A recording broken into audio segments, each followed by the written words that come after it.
Warning! This show contains material that some listeners may find troubling, including discussions of intense horror movie themes, explicit language, movie spoilers, and women speaking. Listener discretion is advised.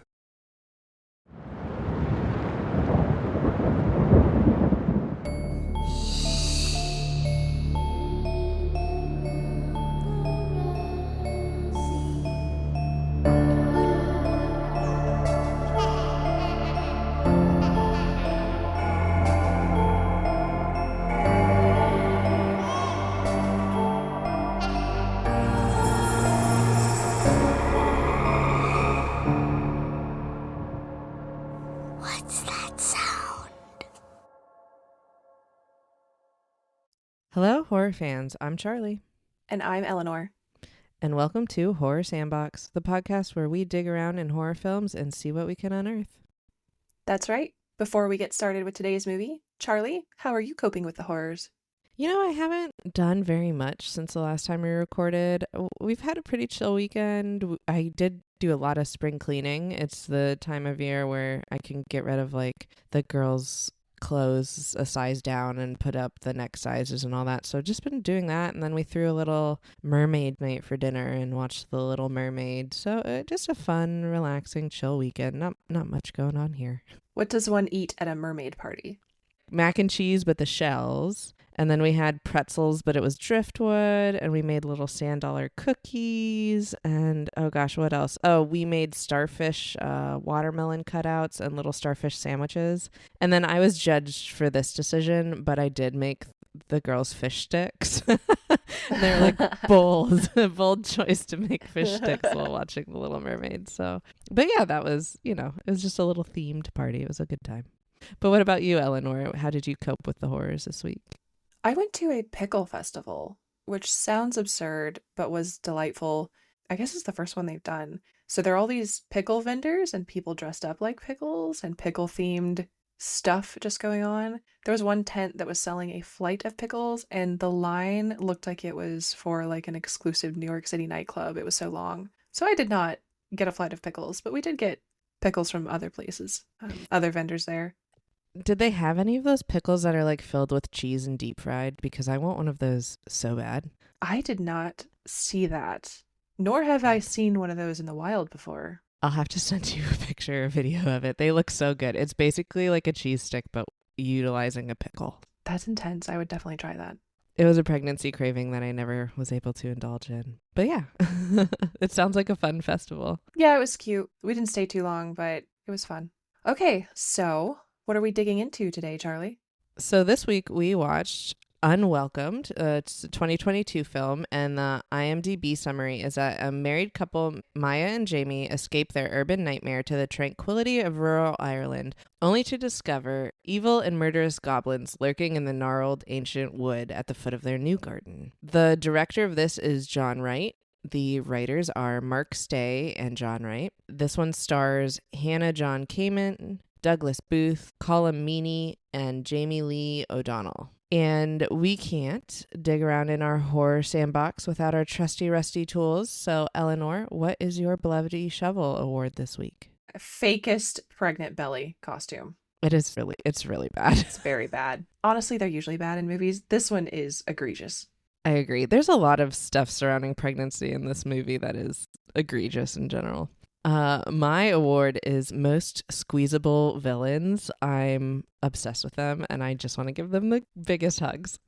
Now, you mean human or non-human villain? Oh, non-human. Okay, that's an important distinction. It is, especially in this movie, because at the end of the day, I don't think they're the villains, but they are adorable. So we'll talk about it when we meet them. All right, so the movie starts with a scene of a couple, Maya and Jamie, in their city apartment while Jamie cooks dinner and Maya takes a pregnancy test. And Jamie starts joking with Maya, clearly assuming that the test is going to be negative, and he starts like going down a list of how much worse life's going to be with a baby, like already prepping for the worst news. This it made me laugh because this is exactly how I cope with stress. If there's a big event or something I'm looking forward to coming up, I'm always like, well, the worst case is going to happen, or it's going to get canceled, or something terrible is going to happen. And that way, like when something bad does happen, I don't care. So I related deeply on that. Oh, I definitely relate to this. I am constantly prepping for the worst while still kind of secretly hoping for the best. But mentally, I'm like 17 steps into the logistics and the planning of what happens if it's the worst case. Exactly. You have to, kind of hope for the best in the back of your mind, but plan for the absolute worst. It's basically my life motto. Anyway, they have a cute couple moment while they wait for the test to be ready, and the timer goes off and they check it, and it turns out to be positive. And they get all emotional and have a little heartfelt celebration, to which Jamie decides he's going to run out of their apartment to go to the store to grab some non-alcoholic champagne to celebrate. The local Stop and Shop is like right outside their apartment complex, so Jamie just hops out of their apartment complex and is confronted by 3 guys standing there. They ask him if he has any blow, to which he just awkwardly says no and walks around them and ducks into the store to grab the champagne. And when he comes out, those guys are still there, and he just tries to ignore them completely, which just makes him angry. And then once he's halfway up the stairs, he turns around and he yells at them, and he says, "Leave me alone," and tells them to go fuck themselves, which clearly pisses them off. This whole scene just made me think of the opening act and the ritual. I was I was already ready to be nervous because of that. I was so nervous in this scene for that exact same reason. I was like, oh gosh, please don't die. Please don't die. Because I was like, oh God, someone's going to get stabbed with a machete. I had the same thought. Jamie returns to the apartment and Maya is in the bathroom, and she just took a second test to confirm she's definitely pregnant. And while she's in the bathroom telling Jamie the good news, she hears him get attacked by the men from outside. She locks the door to the bathroom and calls the police, which is actually pretty smart, instead of going out there to help. But one of the men busts into the bathroom door and drags her out. When he drags her out, Jamie's on the floor with a guy holding a knife to his throat, and Maya starts to fight back. She grabs a kitchen knife and starts violently swinging it and telling everyone to get away from her. The guy, who seems to be the leader of the pack, comes up to her and yells at her to stab him and says, "Let's find out if you're really nice or nasty," which obviously she doesn't stab him, but just in the nick of time, the police arrive and the guys run out of the apartment. Maya and Jamie crawl to each other across the floor, and Jamie puts his head in Maya's lap and starts to cry. This scene is really intense, and it kind of escalates so quickly, but also every single person in this scene, including the supposed hardened criminals, are terrible at wielding knives. It's so sloppy. Yeah, it is. I mean, I was stressed the whole time because I was like, oh gosh, you're going to cut yourself. It just seemed like someone was going to get slashed, but nobody did, miraculously. The movie then jumps to a door in a stone wall, so we're clearly in a different location, and it slowly starts to pan away from that door, and in front of the door is a dead older woman, who we later find out is Jamie's Aunt Maeve, and she has a plate next to her outstretched hand. And the paramedics come and confirm she's dead and take her away, while another older woman stands there and cries. And while she's being carried off, something from behind the crack in the wall is watching this all happen. Did you happen to notice the lighting in this scene? I did. I think it was intentionally shot that way, that every time we see the door, it looks fairy tale-esque. That's what I took away from it. Okay, yeah, because it has a very otherworldly effect. It looks unnatural, but glowing and warm and just kind of a little bit off, but in a good way. Yes, it is. It's almost comforting, but it is. It's glowing and warm. And I think the yellow of the house really accentuates it too. And it just looks really crisp and just almost, yeah, it's just whimsical, I think is a good word for it. But I did like it. I liked the vibes. Speaking of the vibes, following that, there's a nice shot of a little coast in Ireland before it shows Jamie and Maya driving to his Aunt Maeve's house. We gather from the conversation they're having that Maeve has left Jamie the house, and Jamie's thrilled. There's more beautiful overhead shots of Ireland and a forest before it cuts to the mover unpacking their stuff in the house. We see Maya talking to their new neighbor, who is the older woman that we saw earlier, while Jamie comes from the backyard proudly announcing that they have a real septic tank and are now true country bumpkins. Maya notices that there's a huge hole in the roof and that they'll have to hire a professional to fix it because Jamie is useless, which we find out is a very common theme in this movie. I mean, I would be useless when it comes to fixing a roof too, but I'm happy to report I think that this hole in the roof might be a very clever folklore reference. It's either that or I'm giving the writers entirely too much credit, but I will talk about this more later. Oh, that's exciting. I hope it's a folklore reference because I saw it and I was like, who the heck would just live with a hole that big? That's ridiculous. So And it's like it's in the bedroom, right? It's like right over the bed or close it's to right it. over the bed. Yes. It's like the worst place. It is. Not in the garage. Okay, so we find out the neighbor's name is Neve, and Neve says that Maeve would have loved Maya, and Maya asks if she knew Maeve well. And she responds, as well as anyone could, which is to say, not very well at all. Neve then tells them that she needs to show them something peculiar in the backyard, and she takes them to the stone gate. She tells them that Maeve believed in the old ways and would leave a blood offering at the gate every night. Something like a slice of liver for the little people, she calls them. And Jamie's like, oh yeah, the leprechauns, ha ha ha ha. But Neve tells them that it's actually something called red caps, which delighted me. I love red caps. Now, they're little evil minions, to be clear, but I don't know. Do you remember the Dungeons and Dragons campaign we did, Wild Beyond the Witchlight? Oh, yes. So they had little red caps in that one, and you guys murdered them, but it was still, they were one of my favorite characters. And any little, like the kobolds in D&D and the red caps, any little vicious creatures, they're just my absolute favorite. I love them. We love a good goblin. We do. And these are, I think Neve calls them the Fardarg or the Fierdarg, which is, we'll talk about more about the naming convention later, but that's it. Throughout the movie, they call them either Fardargs or red caps. Yes, I default to red caps because it's easier to say, but they do also call them that other thing as well. She then tells them that Maeve's husband and child both died of pneumonia, and she blamed it on her turning against the old ways. Jamie's shocked because he had no idea his aunt ever had a child in the first place, and Neve asks if she could come into their yard every night to leave an offering to the little people because she promised Maeve that she would do that. Maya says there's no need for her to come to the yard. It's the least she can do since she got a free house, so she can leave liver out every night in return for that. Doesn't this feel kind of dangerous, like offering to take over a tradition in a culture that you don't understand but you're trying to be part of? It does. It does feel dangerous. But you know what? I had this thought, and it's exactly what happens, which is I would totally forget. Like, I would just go to bed and not leave the liver out. And it was ridiculous to me. Like, if someone's offering to do it, I'm going to just let them do it. Well, especially because, like, even if you don't buy into the folklore or the magic of this might very well be a way that someone is grieving somebody that they cared about. I didn't understand why she wouldn't just let her do it.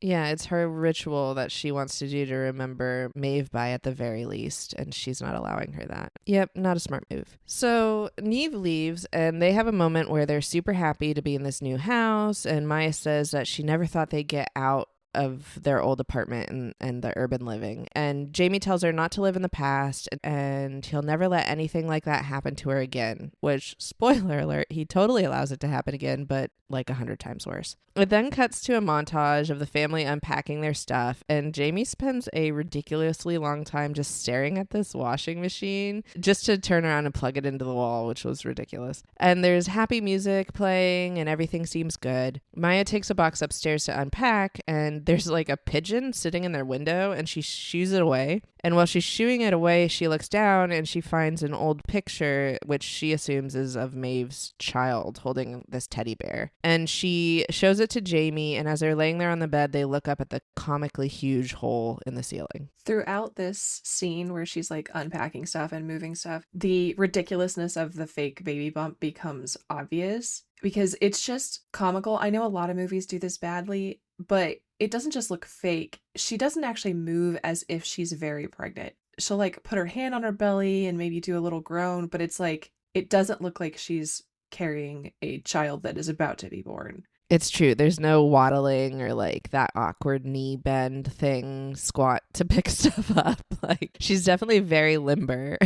And the fake belly is like just jutting out in front of her. It's as realistic as if they had trained a little bird to hold up her dress and fly around the whole movie, like holding it up in front of her. It's that, yes. It's that realistic. So this is why it's my Bloody Shovel Award. And it's a good one. Maya and Jamie head into town to buy groceries, and while they're shopping, they're calling for roofers, but nobody's available. I cannot relate to this. I could not grocery shop and also walk up and down the aisle trying to make an appointment. Perhaps this is one of those millennial things. I'm physically incapable of doing both of these activities at the same time. I absolutely could not either. I mean, calling to make an appointment is already, this is a millennial thing, one of the most stressful things in my day. Like, I hate calling doctors or whoever to come make appointments. So to do it in a grocery store where I'm already struggling, no thank you. So when they check out, the guy who is checking them out says that their Aunt Maeve healed him and she had like healing hands and somehow made his gout better. And for that, he gives them their groceries for free and then they drive back home. Did you notice what Maya is eating as they're driving back home? I know it was Marmite, which I have heard is disgusting, but I've never actually tried myself. It's like I think both Marmite and Vegemite are byproducts of some sort of brewing process. It's basically a yeasty paste that some people spread on like toast and stuff. And in this scene, she's just dipping her fingers in the jar and eating it straight off of her fingers, and it's disgusting. Personally, I never had like an insane pregnancy craving. I don't know about you. Well, we did already talk about my cheese stuffed pickles that I never got to eat. Was that the most insane one you had? I think so. I think the majority of my pregnancy, I mostly just craved like fruit and ice cream, which is pretty standard. I never had a real intense craving. I think in one of my pregnancies, exactly one time, I really needed to go get like a fruit smoothie, but it was just once and it never happened again. And then the only other thing was with my last pregnancy, the later into the pregnancy I got, the less I wanted any kind of a vegetable. I wanted to eat like a toddler. I wanted French fries and chicken tenders. I am right there with you with the like French fries and chicken tenders. Mine was I had to have, and it needed to be Five Guys in particular, a Five Guys cheeseburger, which let me tell you, I hadn't had since like college, but I was like, I need Five Guys. I don't know why. I feel like that's pretty standard stuff. So yeah, definitely never yeasty spread out of a jar. Never. So then Maya and Jamie swing by this like creepy roofing company that appears to operate out of this beat down trailer. And Hodor pops out to greet them. That's not actually his name. I believe his name in this movie is Owen, but I was like, look, it's Hodor. From Game of Thrones. I know that's wild. There's quite a few stars in this movie. There are, yes, and I think we'll talk about Aisling when we get there from Dairy Girls, but I love her too. Right from that scene, they head to the neighborhood pub, which I believe is owned by their neighbor Neve, and everyone's just like awkwardly staring at them in silence when they walk in. And then they are clearly tricking them because the whole pub breaks into cheers and welcomes them in, and they're super nice. And everyone's having a really good time and introducing themselves to the couple. And then we meet the neighborhood drunk, Rory, and he starts to talk to them, and he's saying that the house must be in shambles because Maeve never took care of it and lived in the past. And somehow he knows about the hole in the roof. Jamie and Maya say that they found the Whelans to do their roof, and it causes everyone to actually be silent and kind of stare at them. To which Maya asks, is there an issue? But Rory goes, nah, they'll be fine. Daddy Whelan will keep them under control. But then he follows that up by saying not to leave the girl alone with them because they'll use her boobs as bouncy castles. And everyone gets offended and he gets kicked out of the pub and sent home. What a phrase. It was such a phrase. Like, bouncy castles. I don't know. Maybe it's an Irish thing, but it's certainly nothing I've ever heard. It doesn't even make sense because one jumps on a bouncy castle. I don't know. It doesn't make any sense. But yeah, so Daddy Whelan in this movie is played by Colm Meaney, and he is from Star Trek Deep Space Nine. He plays Miles O'Brien, and it was so uncomfortable to see him play a villain.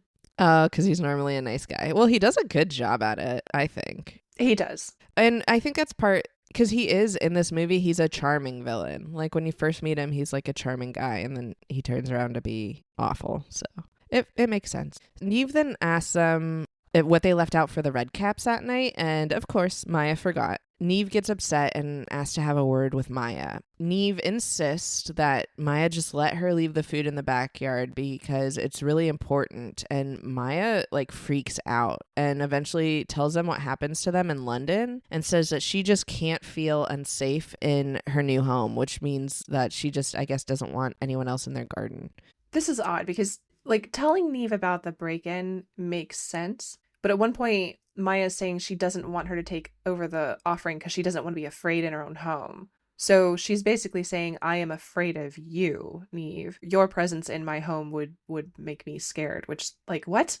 Why? Yeah, I know. She's such a sweetheart and like she's your neighbor. Why would you not? Like I actually from where I moved from before this, we had two like elderly neighbors. They were in their 80s and they were always outside and like they would go into our yard and like do weeding for us and stuff because they didn't have anything else to do. And if I saw them back there, I was like, oh, look, there they are. Like they're so sweet. And like I would not have a problem with her coming into my yard. It's very strange. Neve then, to stress the importance of leaving the offering, tells Maya that she actually saw a red cap once with her own eyes. And Maya's like, oh, wow, okay, you really believe in this. And she's like, yes, I do. So Maya promises that she'll leave food out. And then it cuts to the neighborhood drunk Rory walking home with his dog Molly and singing a song. In the song he's singing, he makes reference to an ancient Irish French letter. And that is probably a reference to condoms. So a French letter was like a euphemism for a condom.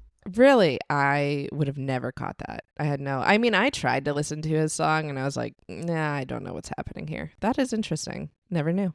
As he's walking, we see a small creature jump off the roof of the local church. And he loses his dog Molly. She runs into the woods and he goes and follows to look for her. And as he walks into the woods, he sees what looks like this small crying child in a hood. And he goes up to tap it on the shoulder and then it turns around and it changes to the creature's perspective and it charges at him while he screams. Well, you have to assume that he grew up here and he would know the lore, right? So it's kind of insane that he would go into these woods that it seems like you're maybe not supposed to go into. And also approach a creature who you think might be a child. Like that's weird. It is weird. I guess we could probably attribute it to him being drunk. But if I will say, if I saw a small weeping child in a forest, I don't know that I would go tap it on the shoulder. If I knew that forest was haunted, I don't know. I would at least call for some help. Yeah, or stand in the light and be like, hey kid, come here and see what happens. Exactly. Yes. This actor, by the way, have you ever seen the movie Grabbers? I have not, no. It's the same director, and it's about Irish folks who figure out that they can survive an invasion by like these monstrous bloodthirsty aliens just by being drunk all the time. So brilliant. Yeah, and it's called Grabbers because the monsters have like tentacles or something. But the actor who plays the drunk here, Rory, he's in that movie as well. Oh, is he the drunk in that movie? Well, I guess everyone's drunk in that movie. Yeah, everybody's drunk in that movie. It's a very fun movie. Yes, I'm adding that to my list. It sounds hilarious. Jamie and Maya wake up to a noise in their house, and Jamie grabs a cricket paddle and goes downstairs to protect them, but right at the top of the stairs, he freezes up and starts to have what looks like a panic attack. But then Maya comes around the corner, and they hear that it just sounds like people talking and having a good time, so they go downstairs and realize it's just the Whelans who they've hired to fix the roof, and they just decided to let themselves into this couple's home without knocking or calling beforehand. Maya does say, she's like, next time, could you call? You scared the crap out of us. And Maya keeps calling Daddy Wheeland Mr. Wheeland, and he hates it. He's like, call me Daddy, which is so weird. It is so weird. Yeah, I hate it. And this one's gonna be a hard movie for me to get through because I am gonna call him Daddy Wheeland, but it's wild. I'm gonna edit you just saying daddy constantly, and I'm gonna use that for nefarious purposes at some point. Please don't. Don't give our listeners ideas. Okay, so anyway, they say that they're there to start work on the kitchen a day early because they had a cancellation that morning, and we meet his daughter Ashlyn and his sons Killian and Owen. The actor who's playing Ashlyn is Jamie Lee O'Donnell, and she's the one Charlie mentioned is in Dairy Girls. She is incredible, and if you haven't seen that show, go watch it. It's so good. I was just going to say, if you haven't seen it, like, stop listening to our episode right now. Go turn on Netflix and watch it. It is like the ultimate comfort show. It's just so, I don't know, wholesome and hilarious, and I love everything about it. It's very good. So it then cuts to them back in the grocery store talking about how weird the family is, and Jamie insists that Maya does not call Mr. Wheeland Daddy Wheeland, and they make some jokes about it. And then on the way out of the shop, she grabs some liver. If I was in a similar situation, I don't know how I would react with someone insisting that I call them daddy, but I'm 90% sure it would involve violence. I wonder, I mean, the only thing, I would probably cave. And I would probably cave because I'd be like, okay, this is weird, but maybe it's just a small town thing that everyone here calls him daddy. Like, I don't know, but I certainly would be uncomfortable. And hey, I mean, your way is the way, because this movie does turn violent. But back in the house, Ashlyn is eating all of the chocolate biscuits while Killian's stealing anything that looks shiny. And then he goes and he takes a massive shit in their toilet and then finds a vibrator and proceeds to lick it, which, like, I get, but like, you don't even know where that vibrator's been, man. No, and the only conclusion you can draw, aside from we're establishing that Killian is a nasty fuck, is that he must already have all the STIs, because he's clearly not worried about it. Oh, that's so true. That he has them and probably now has just given anyone who uses that them in the future. Ugh, it's so gross. So it cuts to Maya and Jamie, who are visiting the local church where his aunt's buried. And the priest asks Maya if this is her first child. And she replies with a sort of, and mentions how when she was younger, she got pregnant with a guy who wasn't father material. Kind of alludes to maybe he was abusive. And that I think she's saying she had an abortion. Because I was like, did she put it up for adoption or have an abortion? But I'm thinking abortion. And the priest says he can't approve of her actions, but he hopes she finds peace here. Yeah, it was an odd answer, because she's like, well, it's sort of my first child, but if she's talking about ending a pregnancy she doesn't appear to regret ending, then it's weird that she is relating to that as a child. And it's also super bold to be doing this right to the priest's face. It was, I had that same thought, like, but maybe, I mean, she could still consider it a child. I guess that's her prerogative to decide that. But yes, it was very bold of her, because she didn't need to say it, but she chose to tell this priest that she had an abortion. And it's just, I don't know that I would be so bold. Right, and it's not she's not in a confessional. She's just like advertised. I don't know. It was odd.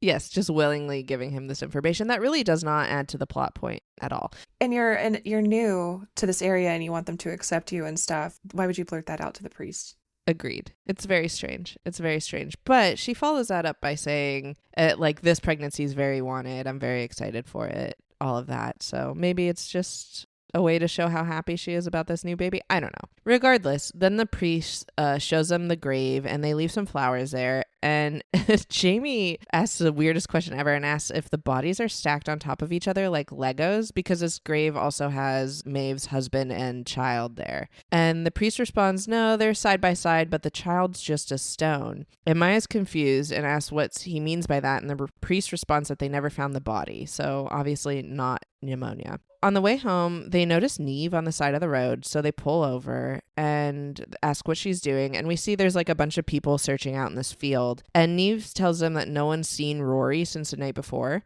And Maya and Jamie offer if they can help, but Neve says, no, it's not a big deal. We're mostly worried about finding the dog Molly. Nobody cares about Rory. And Jamie goes back to the car, and Maya asks Neve about the baby and why the body was never found, and says clearly it didn't die of pneumonia. And Neve then recalls a story that Maeve made a pact with the Red Caps to save her husband's life, who did have pneumonia, in exchange for her baby. And Maya is taken aback and kind of asks if it was like a postpartum depression kind of thing, where like maybe Maeve hurt her own child, and this makes Neve really upset. Which, it's hard to blame her, because this is an insane thing to say. Like, if you hear someone describe the loss of their friend's child from like 50 years ago, and your initial reaction is, I don't know, sounds like your friend killed her baby, that's insane. Like, is there a subplot of this movie that Maya is just actively trying to be off-putting to as many people as possible?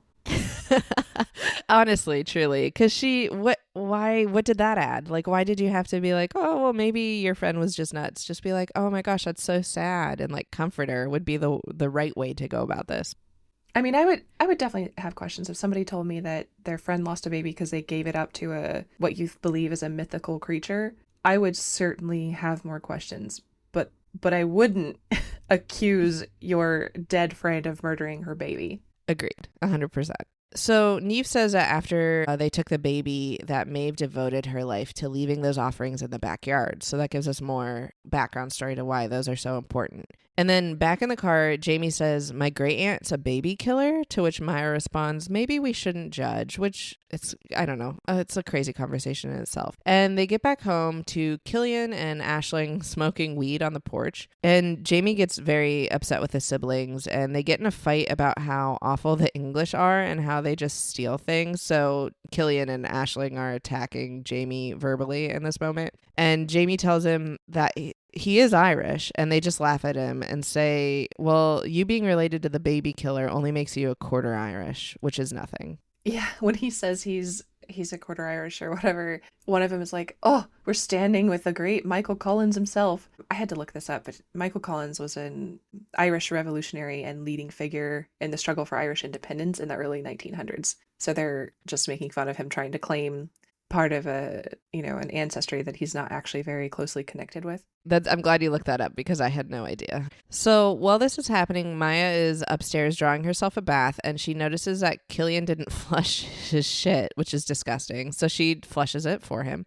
And then she's looking in the mirror and she's having a little PTSD moment almost, and she's having flashbacks from the break-in in their apartment. And right after while she's doing this, she looks to the side and she sees Owen in the window and she screams for Jamie. And then it cuts to all three kids in the car bickering while Daddy Wieland is there, saying that Owen is just soft and he apologizes for him. And he ensures that he'll keep them in line, and then jokes about how he has a direct approach with them and says that everyone needs to learn their place. Maya calls him Mr. Whelan again while he's walking away, which makes him mad again, and he turns around and says, "Daddy." Jamie and Maya go inside and continue to talk about how horrible the Whelans are, which they are. And Jamie gets angry, and Maya tells him to go punch a punching bag to get it out, and it cues to a punching bag sequence of Jamie. And this is the first time they're introducing that punching bag thing. And I think we start to see that he has some anger issues, but this is the first time that they introduce that. And it feels very jarring because he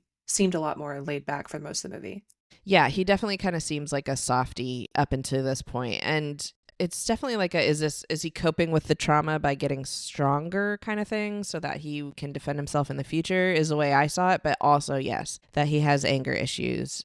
It's for sure introduced here. So Maya goes outside to leave the liver offering for the night, and she turns around for a split second, and the door opens and there's giggling, and then she looks through the door and closes it and then checks the meat and notices it's already gone, and then she gets creeped out and runs inside. It's the next morning and the Whelans are back. Owen is putting scaffolding up against the house, and he puts a hole right through the window, and it almost hits Maya, and this makes Jamie really mad. So he goes outside and he starts yelling at them all, saying that they could have killed someone and that they don't take anything seriously, and they start to fight. Maya comes out and tells him to calm down, and she says it was just an accident, and Jamie calls them thieves, to which Killian gets really mad and starts to come at him, and they do the like, "Bro, hold me back" thing, which Maya does. She gets in between them, and she's the only real man in this situation, and holds him off. And then she goes over to Owen and begins to comfort him and tell him that it's okay, it was an accident, it's not a big deal.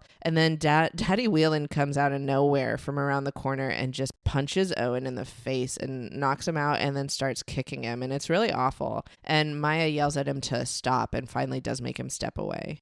And I don't know if we've made it clear, but Owen's character is supposed to have some sort of like intellectual disability. I think they're trying to get that across with the way he acts.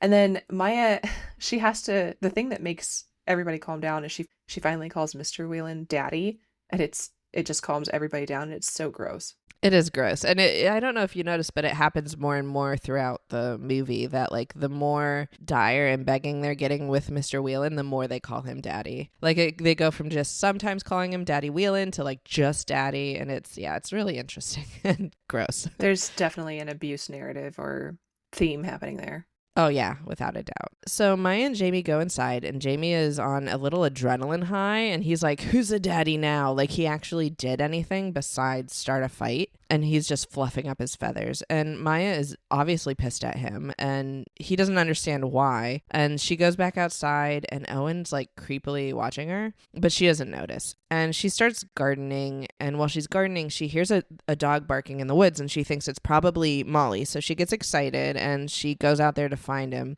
She hears this like creaking, rustling, clicking noise as she keeps walking through the woods. And I do want to say, like, the woods here, I think they're gorgeous, but I think they're supposed to be creepy. There's no grass. The tree coverage is very full. You could tell like the sunlight doesn't get down there very much because there's not much greenery on the lower part of the trees. It looks kind of dead and gnarled, but I thought it was pretty. It's gorgeous. I loved it. Yeah, I liked it too. I would spend a lot of time back there and probably get eaten by red caps. Finally, she does find the dog, and it runs up to her and starts barking, and she thinks that probably Molly, the dog, is trying to lead her to Rory. It cuts back to the house, and Daddy Whelan is continuing to beat Owen and tells him to get out of his sight. And then back in the woods, Maya has followed Molly way farther into the woods than she should have at 9 months pregnant, and she's like out of breath and struggling. And then Molly leads her to this cool little round stone structure in the middle of the woods. And the path they take to get there, it's like she's kind of floundering around in the woods, and then suddenly there's this very straight path that goes directly to this stone structure.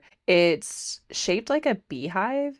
It's really neat. And as she sees it in the distance, these petals start to fall from the sky. And the lighting is just so pretty, and everything is so ethereal and magical. And this is how the fairies would get me. Oh, the fairies would get me in a heartbeat. I would have no chance. Irish folklore, it's my doom. I could never. She sticks her head into this hut, and there's like this tiny spiral staircase, and there's like a bunch of candles and some bones at the bottom. And she also notices that it smells like something died in there. And she is wise enough to tell the dog that she's not going to go down there, and leaves. And those candles are lit, and then there's like this red glow coming out from the hut. It's very ominous, because if the candles are lit, then somebody is near, and that red glow doesn't appear to be coming from the candles. So what's all that about? Given all of that, would you go in, Charlie? So I would want to. I really would want to. I think the thing that would give me pause is the lit candles. So I would be worried that there was like a human down there, because I'm more scared of humans than fairies. So I think what I would do is probably leave, go get somebody, and then go back and explore. And it's so funny because in my head, the person I would go get, well, besides you, would be my cousin, because we used to explore woods like this all the time back in the day. So I'd go get my cousin and come back. That's what I would do. I think I would do something similar. I don't know if I would do it if I was pregnant, especially if not that pregnant. I think that would give me pause. Yeah, the pregnancy thing, because you're worried about the baby. If you weren't pregnant, would you go in? I think I would probably go in a little bit, and I might chicken out and go get somebody. Yeah, I think getting somebody else is the way to do it. But okay, so she chooses not to go in, and then on the way back, she runs into Owen, and she's being so sweet. She asks him if he's all right, and Owen opens up the side of his shirt and shows her the bruises he has from his dad beating him. Owen says that his dad blames him for the death of his mom during childbirth, and Maya's comforting him as he cries, saying that, you know, his dad doesn't hate him, and like encourages him to tell somebody about the abuse. And Owen says he can't tell anyone, and Maya tells him, okay, well, you just have to be strong. And Owen's like, I am strong. And she's like, no, up here, and points to her head. Which, again, this goes back to my theory of she's trying to make enemies in this town, because she says the most unhinged and rude things. She really does. Like, it's coming from a good place, but she is a very blunt person. And I think that's where it looks rude, but she's just blunt, which I can kind of relate to, because I can't tell you how many times in my life I've said something and been like, oh gosh, no, that was the wrong thing. I'm blunt too. I would not tell an abused man who has an intellectual disorder that he needs to be stronger in the head. That's true, especially alone in the woods, which we learn does come back and gets her here in a moment. So Owen says no one's ever been that kind to him, and that he really likes her, and then he chooses to use that to attack her. Yeah, it felt very, I don't know if you've ever read the book of Mice and Men, but this is what I thought of during the scene. It is, yes, I have read that book, and it does give those vibes for sure. I kind of had a similar thought. Luckily, we don't see much of the attack, and it cuts back to Maya sprinting out of the woods with the dog Molly behind her, and she looks very disheveled and upset, like her makeup's running, and she is just kind of out of it, and she's trying to calm herself down, and she does a little bit, and then she goes to find Jamie inside, and he's still hitting the boxing bag, has no idea she even left, and she tells Jamie she has something to show him. She takes him out into the woods and tells him to be quiet, and she's like kind of like, I don't know, being a little manic and like freaking out. And he follows her, and they get to the spot where the attack happened, and she tells Jamie that Owen tried to kill her. And she walks him through how the attack happened and showed him the blood on the ground, and then tells him that the little people took Owen away. Jamie doesn't believe her and asks her if part of this has to do with baby brain, which, like, excuse me. And then tells Maya to try to see it from his point of view and asks what's more likely, that Owen got dragged away by little people, or that in the fight she cut him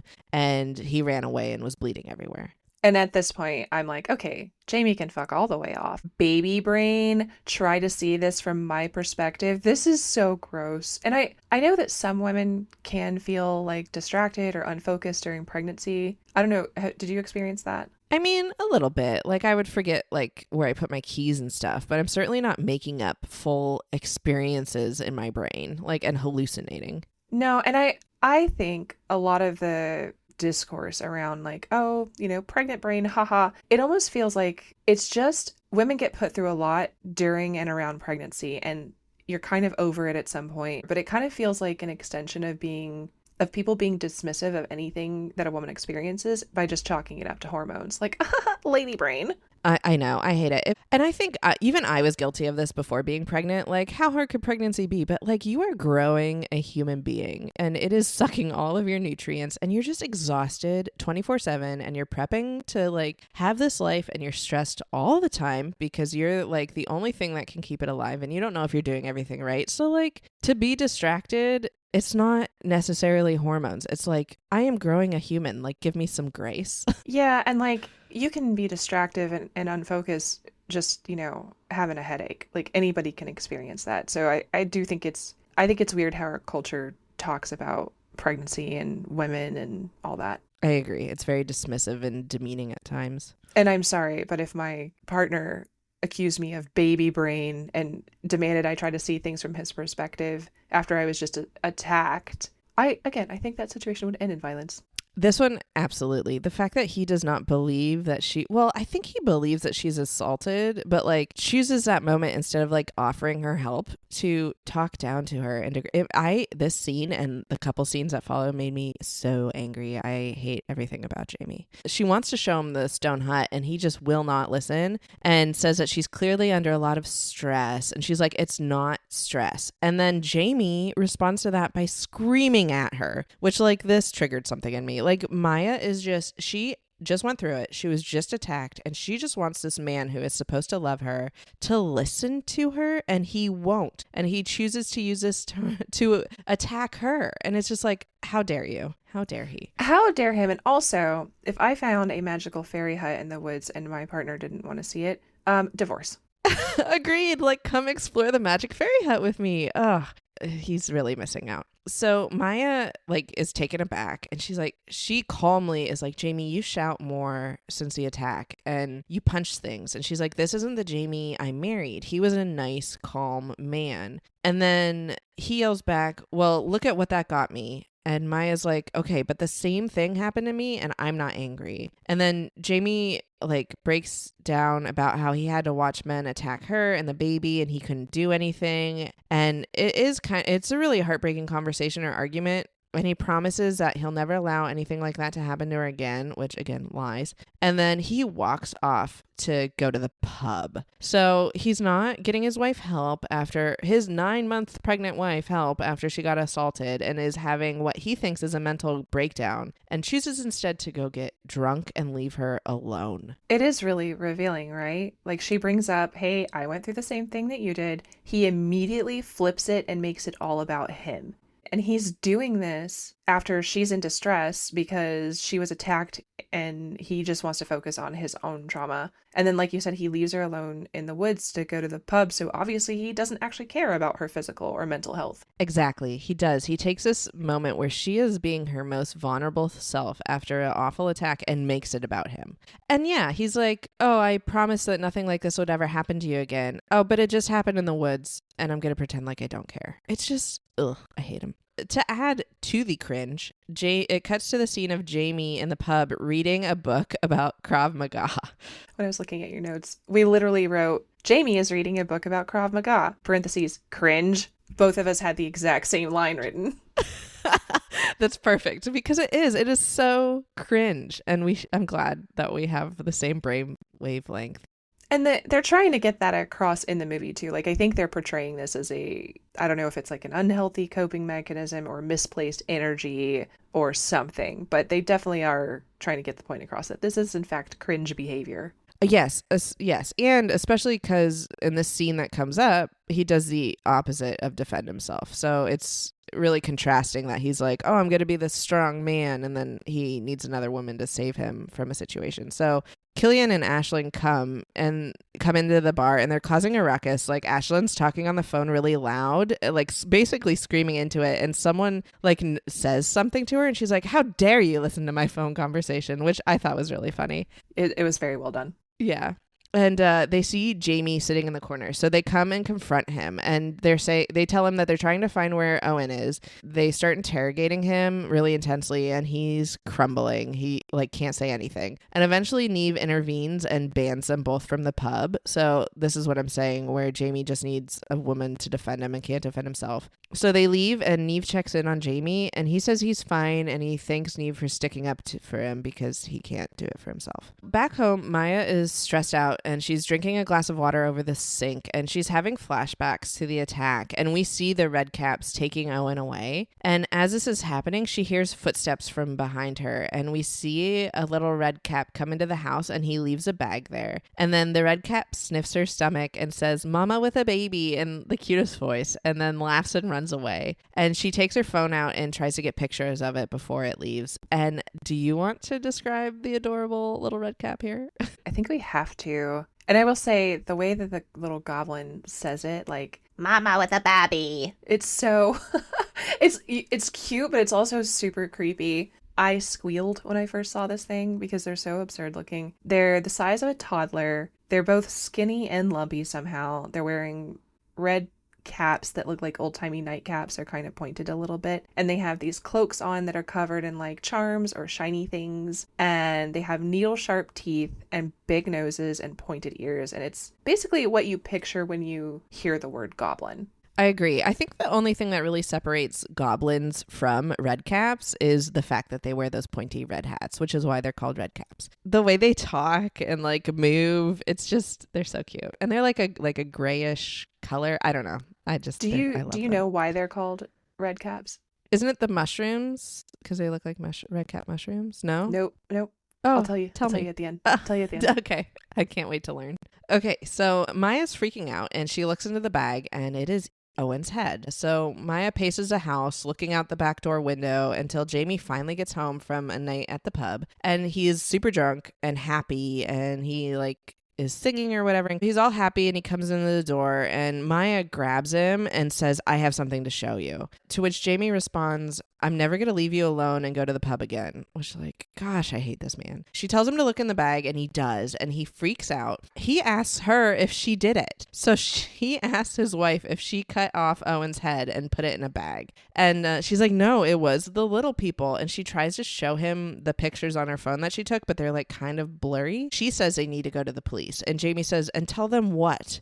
Which, like, it's kind of valid. I mean, This I feel like was the most normal reaction he has in the whole movie. Yeah, like, okay, I don't want my pregnant wife to get arrested. Maybe let's not go right to the police. So while they're having this conversation, they hear a car approach, and it's the Whelans looking for Owen. Jamie locks the door, and he's like, "It's really late. We're going to go to bed. We have no idea what you're talking about." And then he slips up, and he's like we have nothing to do with it, which totally tips Daddy off that something happens and they know about it. So Jamie threatened to call the police and he's like, I'm dialing them. And so Daddy Whelan pretends to leave. He's like, okay, we're going. Before they leave though, they turn around and they throw something through the window, shattering it. And Jamie screams, you can't do this. And Daddy says, when it comes to my family, I can do whatever I want, which I guess includes beating the shit out of them. And Daddy Whelan continues to talk to Jamie through the door while Killian climbs up onto the roof. And he asks if Owen touched his missus, and he understands if he did because he's done it before and he'll punish him, which, like, gross. Clearly this Owen guy was not a good dude. While this is happening, Jamie is trying to log into a computer to call for help because his phone's died. And Maya starts to climb out the window on the scaffolding with Owen's head. And Ashlyn is right under the scaffolding and catches Maya climbing down, and that scares her, so she drops the bag. Ashlyn opens it up and sees Owen's head, and she starts to freak out, and she runs to the front of the house to show her dad. Maya uses this time to sprint into the woods while Jamie continues to fumble inside trying to call for help, and he can't remember the password to the computer, which is kind of a real moment. But once he does connect, he finds out it's not connected to the internet anyway, so he can't call for help. Ashlyn then shows her dad the head. Daddy starts actually showing some real emotion here for a second and is really kind of sad or taken aback that Owen's dead. And then it cuts to Ashlyn and Daddy breaking into the house, and they just go on this rampage. Yeah, it's wild. Ashlyn is like Karlach in Baldur's Gate 3 if you unleash her on the Toll House in Act 1. She so is. And for anyone who isn't familiar with Baldur's Gate, 1, you should be. Go play that game immediately. 2, it's this giant like red devil woman that just like hulks out in this toll house and just crashes everything and breaks everything. And it's funny. You should go play the game. I love Karlach. She's amazing. So Ashlyn starts hitting everything with a sledgehammer, and Daddy starts lighting the curtains on fire with a Molotov cocktail. Jamie barricades himself upstairs and grabs a frying pan to aid him. And finally, he realizes that he doesn't know where his wife is in all of this commotion and goes to look for her. And when he gets to the bedroom, Killian jumps through the huge hole in their roof and stabs Jamie in the back. Somehow, Jamie manages to wave the frying pan around with the stabbed arm, and a fight ensues. Jamie does manage to stab Killian in the gut, but then he stops and starts apologizing and crying and saying, I didn't mean to. I kind of thought this was well done. He hesitates with stabbing and he, immediately regrets it, even though he's the one who's being threatened. But I also think this is a totally valid reaction for someone who has never stabbed someone before and isn't actually violent in spite of the kind of self-defense stuff that they've been trying to get into. That's true. Like, the adrenaline took him to a moment to stab him, but then he's like, oh my God, I don't want him to die. Like, I'm not a violent person. I'm not trying to kill anyone. Like, let's all de-escalate this moment, but it's too far gone. And then Jamie starts to cry and beg for his life. And he keeps saying over and over, this isn't fair. This isn't fair. We just wanted to be safe. And Killian doesn't care and starts beating him up. Back in the woods, Maya finds the Redcap hut again and begs them for help, saying she'll give them anything that they want.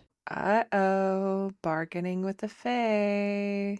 I know. Something you're not supposed to do, but also what a terrible way to do it. Anything? I know you're desperate, but like, I don't know. Offer something reasonable. Anyway, back at the house, Daddy shows up to the room that Killian and Jamie are in, and he tells Jamie he has Owen's head and asks where the rest of him is. Also, can we talk about how this old wooden house would be completely engulfed in flames by now? Like, it would, for sure. And there's not even a wisp of smoke in this room. No.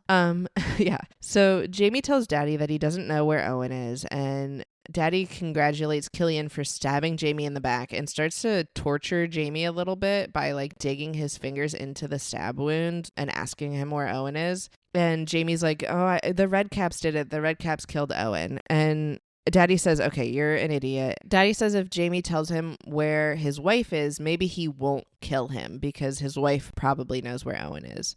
However, so it cuts to downstairs and the fire is magically put out while Ashlyn continues to hammer away at furniture. And she steps outside because of the smoke as a result from the fire being put out and sees Maya. In this moment, Maya's water conveniently breaks and she quickly goes into labor. And it's definitely like a 0 to 100 labor thing, which that doesn't happen either. Maybe it does in very rare circumstances, but normally like your labor starts, the cramps are like a little bit. You're not like doubled over in pain right off the bat. Yeah, no, and it's not quick. It's definitely not quick like that. Like, oh, water broke. Oh, baby's coming. Nope. That's never been my experience. I know every pregnancy is different, but yes, everyone's different, but yeah, it's not normally that quick. Ashlyn alerts her dad that Maya's in the backyard, and back upstairs, Daddy tells Killian to make him proud and to kill Jamie. So Ashlyn then kicks Maya in the face and starts to strangle her, which I'm glad she kicked her in the face because I thought she kicked her in the stomach at first here, and I hated it, but she doesn't. So Jamie's upstairs begging for his life and says the cops are going to catch Killian. He's going to regret doing this. And then he cries about loving Maya, and then out of nowhere, a red cap drops through the ceiling and starts stabbing Killian in the back. Which was so funny. It's perfect. And they're daggers. Can we talk about the size of their daggers? They're like little letter openers. Ugh, I love them. It's adorable. It's so adorable.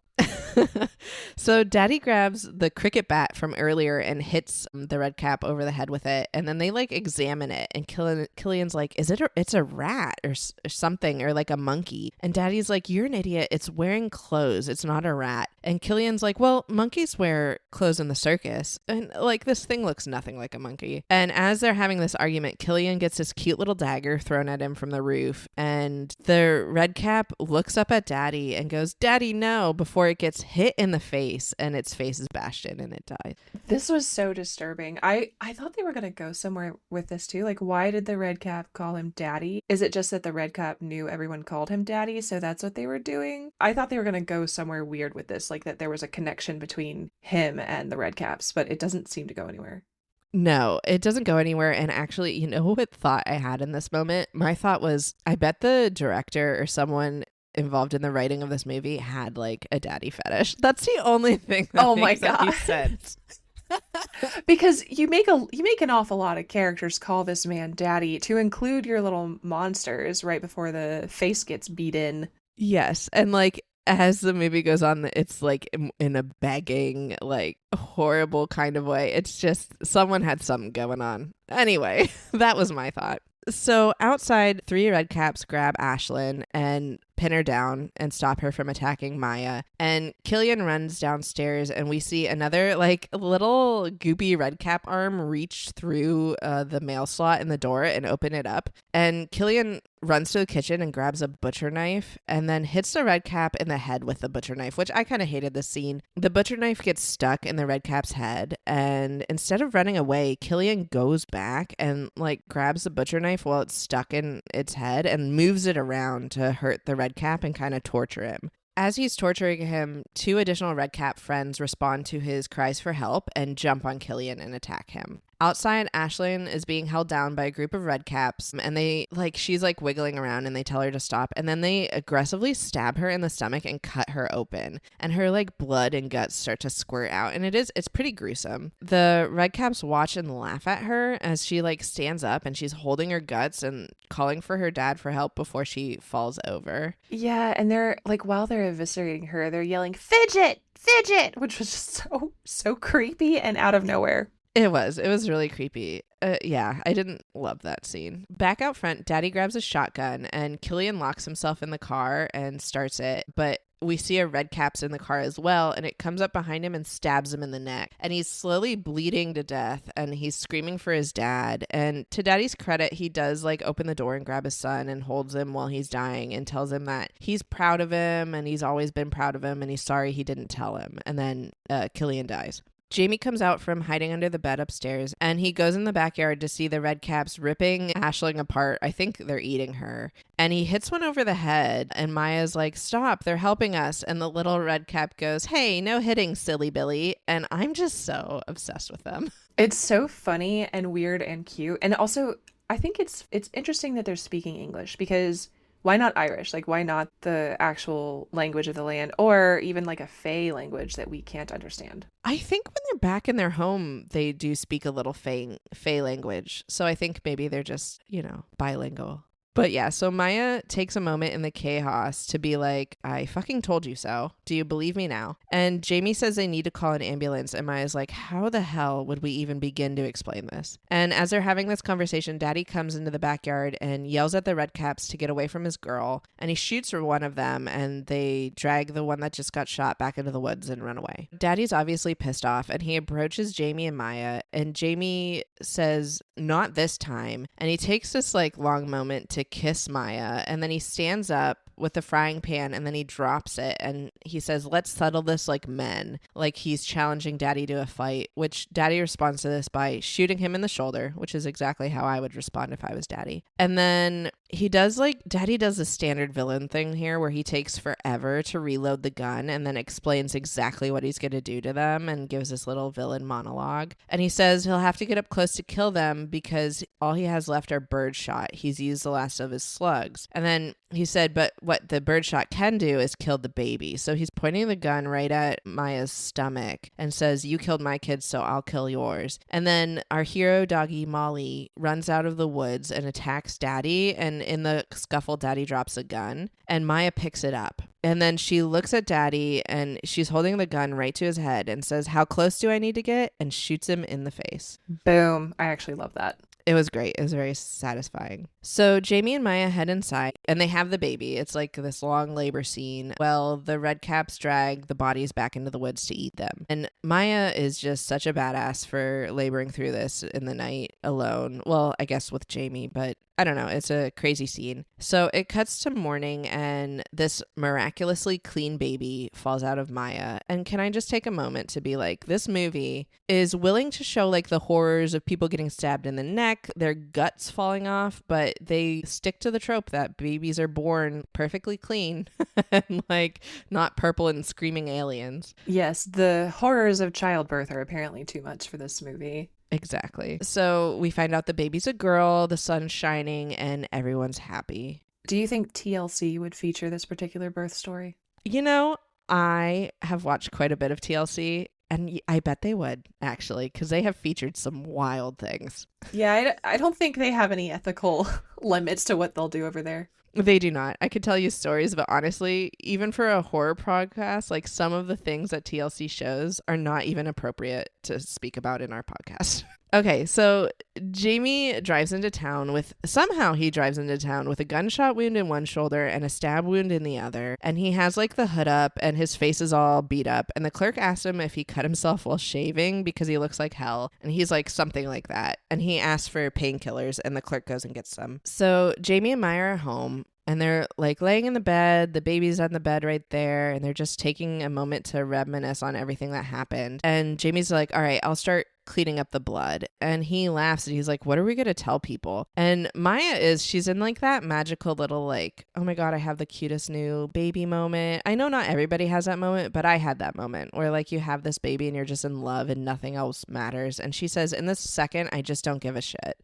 what anyone else has to say. And there's like this cute little montage with happy music and Jamie's fixing up the house and he puts on these noise canceling headphones outside and he starts to listen to an audiobook about recovering from trauma while he cleans the blood out of the truck. And like, here's the real manliness we've been looking for the whole time, not toxic masculinity. Like, I love this. Absolutely. I stopped hating Jamie here. He's working on himself. He's taking care of business. Like, love that for him.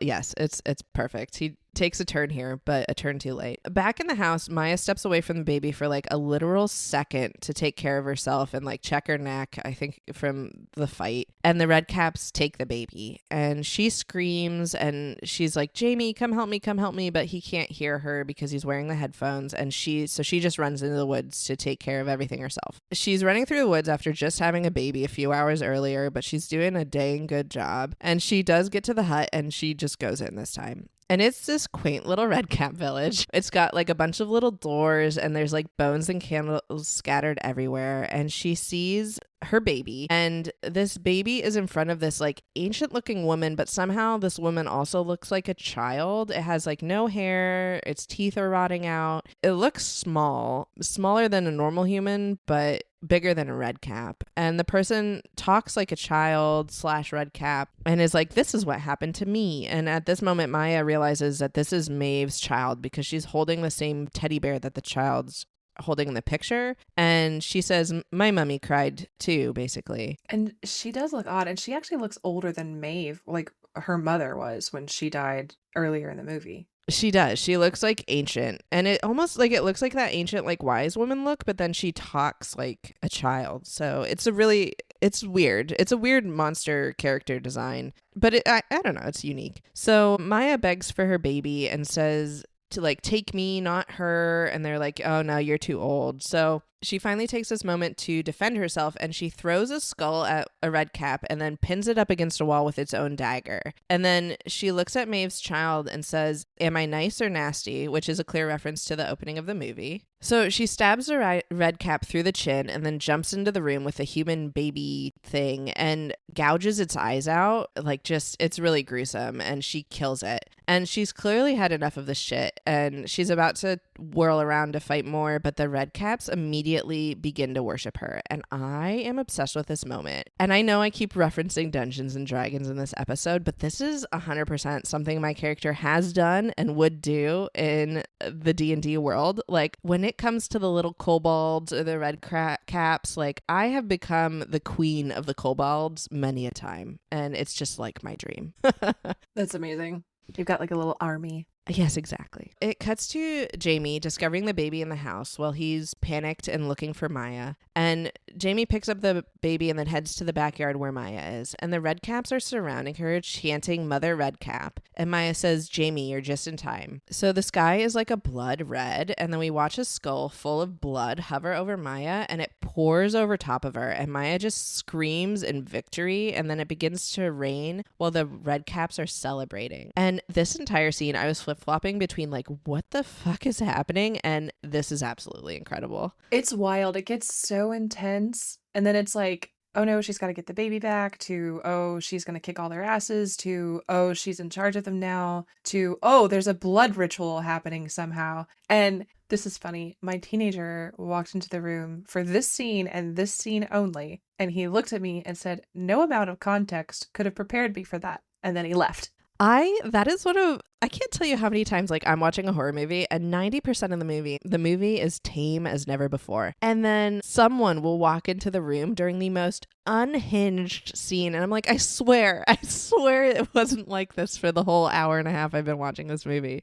They're just looking at you, judging you, backing slowly out of the room. Yep, that's happened to me. Every time. It kills me. But okay, so then Jamie screams and starts to laugh while Maya smiles and looks down at all of her children in glee. And then it zooms into Maya's face and the movie ends. And I just want to say, like, I love this ending. And I'm going to talk about it a little bit more when we get into what is this movie. But like, to me, the ending is just like the epitome of like feminine rage and strength and motherhood and facing trauma head on. And it's just like such a twisted version of safety and security. And it's just like so good and nothing I expected to come from this movie. I loved it. It's definitely a unique movie. I don't know. I feel like it's hard to categorize. So we'll talk about that in a little bit. But yeah, I'm so glad you enjoyed it. I was worried because it's a weird one. Oh, it's so weird. And it's like, had the ending been any different, I might have been like, okay, that was ridiculous. But this ending saved it for me, and I'll talk about why. But okay. All right, Eleanor, I want to know what you found deep in the pit of the Goblin Hut and what you have to tell us about this movie. Yeah, so I'm going to talk a little bit about the themes and some of the inspiration for the movie, and then also some of the folklore. So we've talked quite a bit about trauma, and the writers and director deliberately chose to make Jamie respond in a way that's not typical for a lot of these types of movie. They wanted him to struggle and panic and not do everything perfect because they felt that's a lot more genuine, and it's not often seen in movies. And I do think that kind of comes across on film. It definitely comes across, and I mean, they did a good job of writing it that way because, I mean, I will say they almost went too far with it though, because yeah, they wanted it to not look like he's doing everything perfect, but I don't think he did much of anything right, at least not until the very end. But I'm glad it was intentional because I hate him. He definitely went through it. And then Maya's backstory plays a role too, because earlier in the movie, she talked about nearly being kidnapped as a small child and how her mother was a badass and saved her. And this kind of plays into the themes in the movie. She wants to protect her child at all costs, and that includes risking her own life to take her kid back from the Redcaps at the end. And then there's also kind of a theme at the beginning that they've left quote unquote civilization and they're returning to something that, you know, maybe they think it's gonna get them more in touch with their wilder roots or whatever, but it ends up being a lot more primal and violent. And the fact that they are an English couple and they're coming in to take over a home in Ireland is definitely part of this too, and we see that play out in the dialogue. That's interesting. I mean, all of those themes definitely, when you're saying them, I'm thinking of multiple scenes in the movie where they come across. And I do want to say, I think Maya is just a badass and I really like her. Yeah, she's really cool. We talked a little bit about the lightning and how it kind of looks unearthly. This might be one of the only times I actually went and like read up on like the lighting technology that they used. I'm not usually big into, you know, that type of stuff, but I do understand it. Lighting is a huge part of any film, and good lighting can make or break a movie. But the lighting here was so unique, I wanted to know more. So I read an interview with the cinematographer, that's Hamish Don Ditmas. He said he wanted a stylized kind of a noir look, so he used tungsten rather than LED lighting. And tungsten lighting can simulate indoor lighting or candlelight, and it has this really warm glow that we saw throughout the film. And the film, everything with the house, like even when they're filming in the garden, they're actually in a studio. So it is tungsten lighting, not daylight that you're seeing. And they were really playing into kind of that otherworldly or fairy element with these lighting choices. Yeah, because it does give it like a very warm glow. And I think with the colors that they chose for the house too, like those yellows and everything really helped that like pop. And like the yellows in contrast with the green plants outside. I liked it. I liked the way they filmed it. Yeah, it's beautiful and it has that kind of fairy tale coloring to it, which, speaking of fairy tales, let's talk a little bit about the inspiration. In an article from Empire Online, the director John Wright talks about being inspired by his love of Grimm's fairy tales when he was a kid, and he took inspiration from his own Irish grandfather, who he said still believed in fairies. He told this story about his grandfather trying to build a wall on his land, and he said he believed that he was trying to build it on a she, that's spelled Sidhe. This is an invisible fort for fairies. And he said that his grandfather believed it was a she because every single morning after he'd get up from making the wall the night before, it would be knocked down. I love it. It was definitely a she. I don't care what anyone says. Fairies are real. Yeah. Now, when it comes to the horror genre, in an interview that he gave with Screen Rant, he also talked about his own self-doubt when it came to his involvement with horror. And I think you and I could probably relate to this quite a bit. So I'm going to quote him here. He said, quote, "Well, I suppose I've been seeing a lot of the recent wave of horror films from people like Ari Aster and Jordan Peele, and I was just starting to get excited about horror again. I suppose for me, the point where I was least in love with the horror genre was around the kind of Hostel Saw time, and I was beginning to think that maybe horror is not really my bag anymore, which was a big statement for me. The recent wave of films that are definitely horror movies, there's no question about it, and they deliver everything you expect of the genre. So you have the thrills and spills and the blood and the guts and the scares and all the things that we know are part of a horror movie. But at the same time, they have very believable performances. They have something to say about modern life, something interesting to say about how we live, about society, and about what it is to be alive in the 21st century. I just thought these are good movies, and I really started getting the itch to make another one." End quote. I love that. I feel exactly the same way as him. Like once, I think I've mentioned this before, like when horror movies started to have that deeper meaning behind them, that's when I started to fall in love with them again. Now, granted, when I was a young child, I did love, the Final Destinations and at least the first Saw. But then I grew out of that and had like a moment where I didn't watch as much horror. But this new generation of horror is fantastic. I love it. Yeah, I've always preferred that kind of deeper level horror. The whole like slasher flick or gore for the sake of gore, there's something wrong about it. It just doesn't sit well with me. So yeah, I kind of love that he was in the same place too. and that he wanted to make a movie that was a little bit different. And there's definitely still gore and blood and guts in this one, but it doesn't seem like that's the point of the movie, which I like.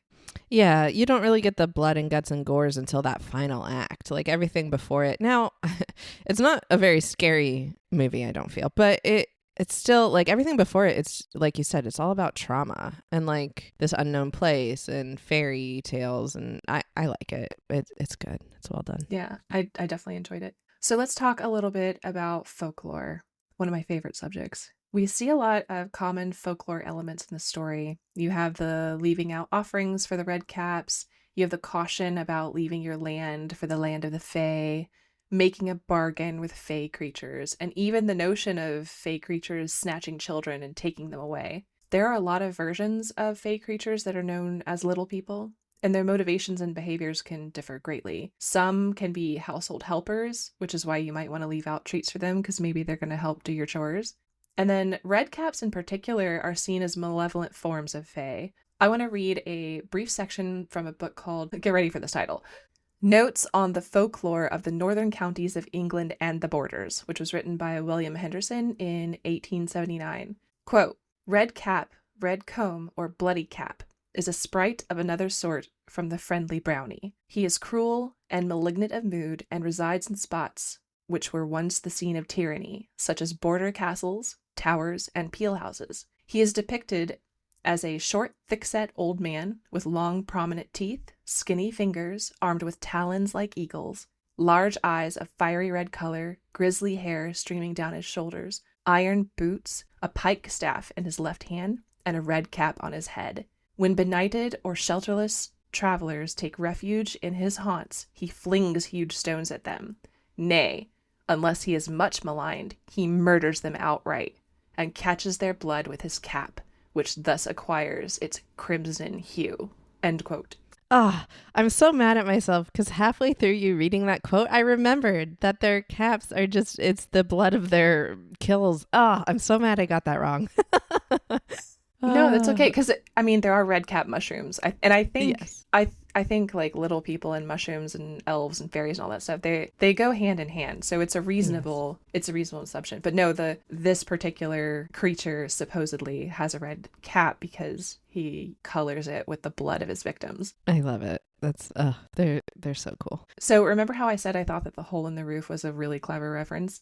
This is their ruined castle. We saw those red caps jumping around on the top of that castle tower, that church tower, right before they go after Rory when he's wandering home drunk in the woods. The idea that red caps are particularly drawn to old ruins of castles appears elsewhere in records of folklore. So I think that might be what the writers were doing, because they are attracted to ruins. I see. So they liked this little ruined old house. Yes. And it was like there. Oh, Yes. cute. And you're right. I did think when you read the border castle towers and Peel House part, I was like, oh, we see it on that like castle church thing. That's the first time we see him. So yeah, I thought that was cool. I found another example of this in a poem that was recorded in a book called Witchcraft and Superstitious Record in the Southwestern District of Scotland. This was written by J. Maxwell Wood in 1911. I'm not going to read the whole thing, but I do want to read a small section. And to set this up, the author is describing the fear that the locals have regarding an old tower ruin and its occupant. So, quote, "The nighted peasant starts aghast to hear its shriekings on the blast, turns him to brave the wintry wind, nor dares he lingering look behind, but hurries across the moaning flood, and deems its waters swollen with blood. Such are the tales at Lyke-Wake drear, when unholy hour of night draws near, when the bondog howls and the lights turn blue, and the phantom fleets before the view, when Redcap wakes his eldritch cry, and the winds of the wold come moaning by." I'm definitely adding these to my reading list. It's so good, right? You have so much in there. You know, Yes. you're the traveler's getting spooked. He thinks that there's blood in the water. He can hear this eldritch shriek. The lights turning blue, like the will-o-wisp reference. Like, it's just so much. I love it so much. And then for our listeners who are trying to understand the words, when it says the winds of the wold come moaning by, a wold is a moor. So it's just describing the landscape. And then the bandog howling. A bandog is technically any dog that was bound by a chain, so like a guard dog that you had for that purpose, but is often specifically a mastiff. So if you need that visual, there you have it. Now, the characters also refer to the red caps as the Fardarg or the Feardarg, which just means red man. The Fardarg is known for trickery and wearing a red cap and a cloak. And there's a really fun description of him in a book called Fairy Folktales and Irish Peasantry. This was written by the Irish poet W.B. Yeats. He says, quote, "The Fardarg, which means the red man, for he wears a red cap and coat, busies himself with practical joking, especially with gruesome joking. This he does, and nothing else." End quote. But I found this so funny because that's literally the creatures that are in Unwelcome. They're just running around in red hats and causing absolute terrible chaos. Yes, I was going to say the story you read before this one makes the red caps seem so much more evil than they appeared in. I mean, obviously they're evil in this movie, but like they're not like scary, I wouldn't say. But this quote you just read, that's what these creatures were for sure. And that's often the case in folklore, right? Like in one region, the Fardarg might be like this just obnoxious, mischievous creature who does tricks and is evil. Somewhere else, it's a more sinister version of it. And, you know, in that region, it's a lot more intense of a tale. And that's kind of just how folklore works sometimes. And I love it. The stories that a culture tells, I think, tell a lot about themselves and what's going on. So that's why I really find it so interesting. But given all of that, all that you have learned, would you leave out offerings for the red caps? Oh my gosh, yes. I would leave offerings for them. What would you leave out? I mean, I would probably just, like, you know, the standard. We would do some liver, some steaks, maybe. You know, all the leftovers would certainly go out there. Anything meat left over. I would just be like, well, don't throw it in the trash. We could give it to the red caps. What would you do? I would love to see what these creatures did with Red Bull. Oh my gosh, they certainly don't need that. Do you think they would indulge, or do you think they only eat meat? I don't know. I could leave both of them out. That's fair. Just a little liver pate soaked in Red Bull. I love it. Oh my gosh, let's go find some red caps and like leave them a 10-course meal, please. There's a trail out behind my house in the woods, and we have set up a trail cam to capture all the critters that wander back and forth, which I've sent you pictures before. So there's like deer, foxes, raccoons. Sometimes there's coyotes, turkeys, groundhogs. Yeah, it's just all kinds of animals. But we will sometimes put scraps out there so that they can pose in front of the camera. Oh man, I'm excited for the day that you send me a picture from that trail cam of like some creepy creature ghost thing. Well, we have soon. seen some odd ones. If they're wearing a red cap, you will be my first phone call. Yay! I can't wait.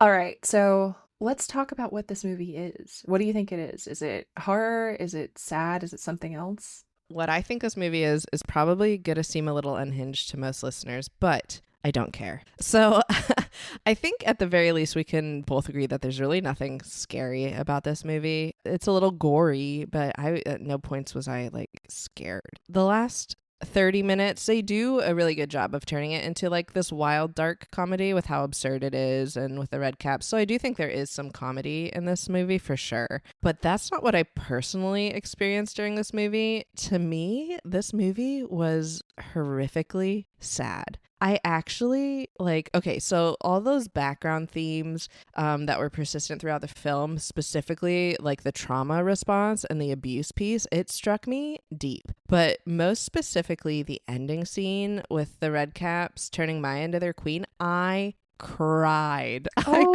I cried.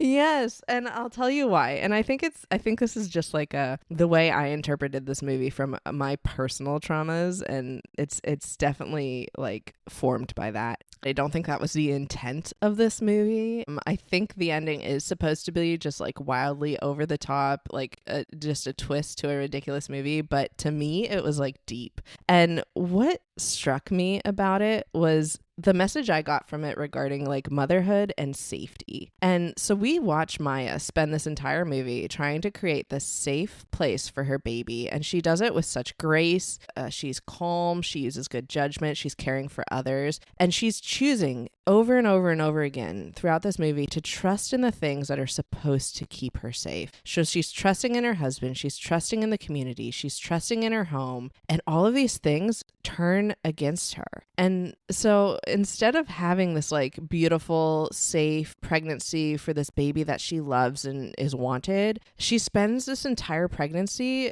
just like in this violence. She's met with violence, with theft, with betrayal, with abandonment and abuse, and it's just awful. And she spends, like I said, this entire movie trusting in people who were supposed to keep her safe, and instead she's dismissed and she's not believed, and no one is seeing anything from her perspective. And she does everything to provide all the evidence she can. She sits, she talks about how she's feeling, and just no one listens to her and no one truly supports her. And they lie to her face and like say, yeah, I'll make sure it never happens to you again. But it does over and over and over again. So she spends her entire pregnancy like experiencing the worst moments of her entire life until she finally gets pushed to this breaking point of realizing that no one in the world is going to keep her safe or her baby safe besides herself, and that no one's going to follow through on any of their promises to her. No one's going to help her when she's at her lowest. No one's going to believe her no matter how much she cries and begs for help. So she taps into this deep, dark, like ferocious side of herself that's been lying dormant and finally takes the ultimate control of her situation to make sure that she's never hurt again. And the outside world probably sees this and sees her as a monster for this, but really it's just her desire to feel safe and strong. And like, damn, it hit me like a ton of bricks. That is a lot, Charlie. Oh my God. I know. So for me, this movie is so sad. It's so sad. Aww. But yeah, sorry. Well, do you think the ending is happy, even if the movie is sad? Yes, I think the ending is incredibly empowering, and that's probably why I cried, and I related to it deeply, and as you can tell. But like, I don't know. It's what got me though is that like, to me, I think the ending is great, but she had to turn into a villain. She had to become the bad guy to find safety for her family. And it's just like, so everyone else is going to perceive her as this horrible thing, but really she's just doing what she had to because the world turned against her. And I don't know. That's my thoughts on the movie. Oh, that's so good. Yes. Also, the red caps are super cute and I want one. That's the end of my rant. What do you think this movie is? I have much less to say about what I think of it. I'm going to be marinating on what you said for a while, I think. But I think ultimately it is horror. It's folk horror, though. And I think it's folk horror with a very satisfying ending. Yes, it's definitely a satisfying ending for sure. It's, for me, an emotionally satisfying one. Good. But yeah. I love the kind of behind the scenes of the folklore roots that it touches on. I do think it's horror, but yeah, folk horror. Yeah, kind of like we categorized one earlier as a grim fairy tale. It's kind of the same genre. Yes. I think. Yeah, you can definitely see how this influences it, because when you read Grimm's fairy tales, sometimes they are very hard to categorize because elements of it are so awful. There's always like death and loss and betrayal and mourning and abandonment and stuff like that. And then, talking bears or whatever, they're kind of cute. And then maybe one of the characters makes it out okay, but everybody else dies horribly or something. So you're kind of like at the end of it, just like, what did I just read? I agree. And like sometimes it's like, oh, okay, there's a deeper meaning to that one. And then sometimes it's like, no, I have no idea what's happening here. So this one's all over the place, but it was a fun watch. Everyone should go watch it. But okay, so I think that is all for us today. So listeners, may the horrors persist. And always be careful when bargaining with the fae. Thanks for listening to Horror Sandbox. For show notes, credits, and contact information, check out our website at www.horrorsandbox.com. You can also follow us on Instagram, TikTok, and YouTube at Horror Sandbox. Don't forget to like, subscribe, and share this podcast with all the horror fans in your life. What's